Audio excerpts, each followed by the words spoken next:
Hi guys, so I have to ask, what is the criteria for getting on BBC Question Time?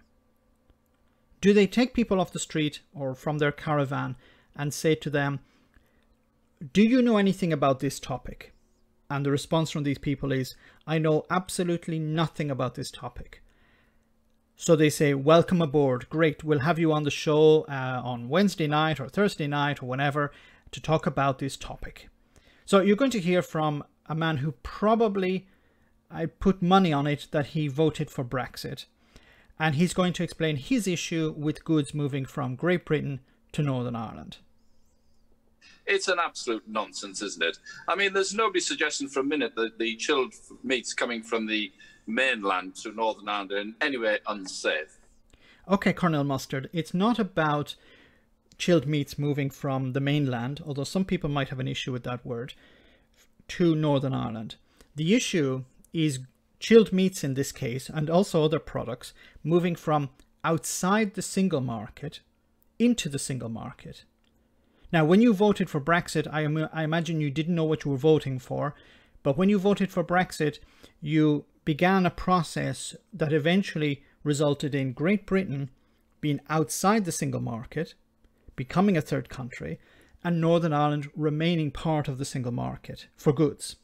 Okay, so the issue here is not so much there's a problem with chilled meats moving from the mainland to Northern Ireland. It's chilled meats moving from outside the single market into the single market. That's the problem. Come on, EU. Accept the fact that Northern Ireland is part of the United Kingdom. Okay. Who said it wasn't? Did the EU ever say that Northern Ireland is no longer part of the United Kingdom? Now, where do you think he got this idea? Maybe from Facebook? Maybe he read it in the Express? Maybe he heard it on talk radio? This idea that the EU is separating Northern Ireland from the rest of the UK. Remember, this is about goods moving from Great Britain outside the single market, a third country, into the single market, and Northern Ireland is part of the single market. Northern Ireland is still part of the UK. People in Northern Ireland still have UK passports, British passports. They're still British subjects. Okay, that hasn't changed. There is still a Union flag flying over Stormont. That has not changed.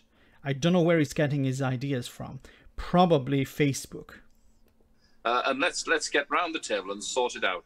I mean, the people in Southern Ireland must be appalled because it must have an impact on their free movement as well.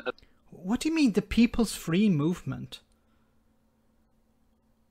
I actually don't know how to respond to this.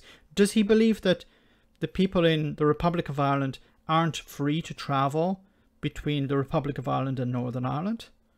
Once again, where is he getting his information from? And free trade. I mean, these things can all be sorted out if there's just a willingness on both parties to get together, address it with some common sense and move on. There was an agreement.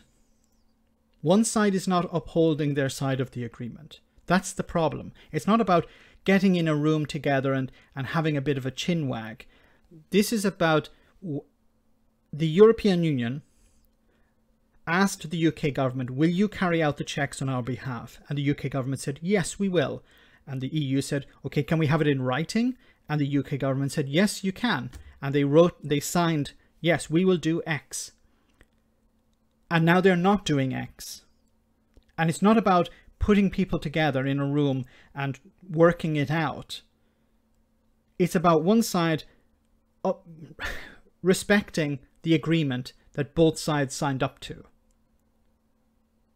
Isn't it interesting that the European Union has not come out and complained about the protocol? There's only one side complaining about the protocol. The UK government is complaining about the Northern Ireland Protocol. Isn't that interesting?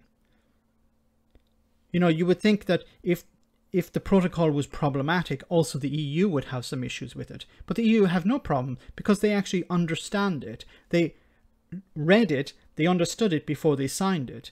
Boris Johnson's government and Lord Frost, it seems, did not understand it, they signed it, and now they're complaining about it. But once again, what is the criteria for getting on BBC Question Time? Let me know in the comment section, guys, what you think. As always, your comments are greatly appreciated. Thanks a lot. I want to say a big thank you to all of my patrons. You ensure that this channel continues to exist. I'm eternally grateful for all of your support. If you join Patreon, you will receive instant access to our Discord server, where we have both audio and video chats. You can chat with me and other patrons, where we discuss important and non-important issues. Becoming a patron per month costs about the same as a large coffee, so why not check it out?